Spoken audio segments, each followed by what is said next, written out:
Assalamualaikum warahmatullahi wabarakatuh. Perkenalkan, nama saya Bella Mesara dari kelas 7Q Universitas Muslim Nusantara, jurusan Ekonomi Manajemen.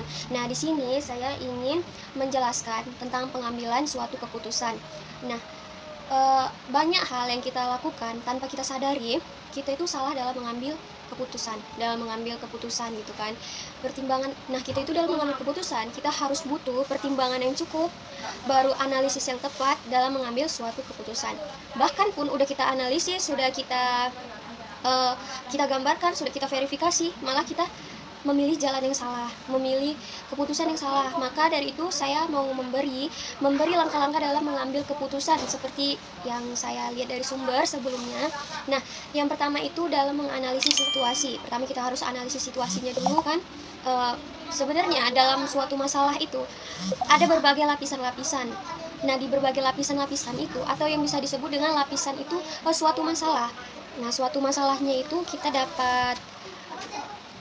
kita harus memahaminya terlebih dahulu dari lapisan-lapisan itu, mana yang rumit, mana yang situasi yang paling gawat, atau dari situ kita itu bisa menilai dari masalah itu mana yang bisa kita dapat ubah.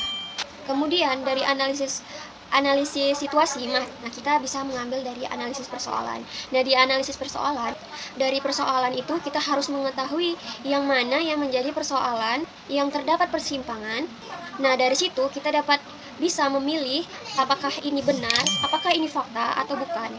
Setelah itu kita mengambil verifikasi. Nah, dari verifikasi itu kita mendapat gambaran yang relatif tepat.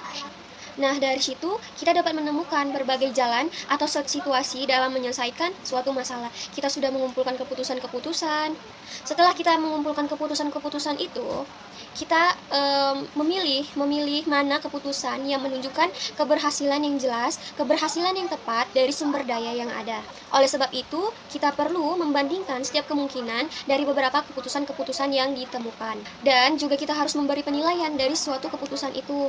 Apakah keputusan itu berakhirnya akan seperti ini, sesuai dengan tujuan, sesuai dengan pencapaian, atau malah sebaliknya. Itu juga perlu dianalisis. Selain itu, kita juga harus meramal atau menganalisis persoalan yang potensial, di mana persoalan ini yang mungkin akan terjadi dari keputusan-keputusan yang telah kita buat. Nah, intinya kesimpulannya dari apa yang saya sampaikan, yaitu keputusan yang kita ambil terlebih dahulu sebaiknya kita harus analisis dari persoalannya, menganalisis lebih dalam, dan mempertimbangkan akibat apa yang akan muncul jika kita mengambil keputusan itu. Sekian, terima kasih telah mendengarkan penjelasan dari saya tentang pengambilan suatu keputusan. Wabillahi taufik wal hidayah. Wassalamualaikum warahmatullahi wabarakatuh. Semoga bermanfaat.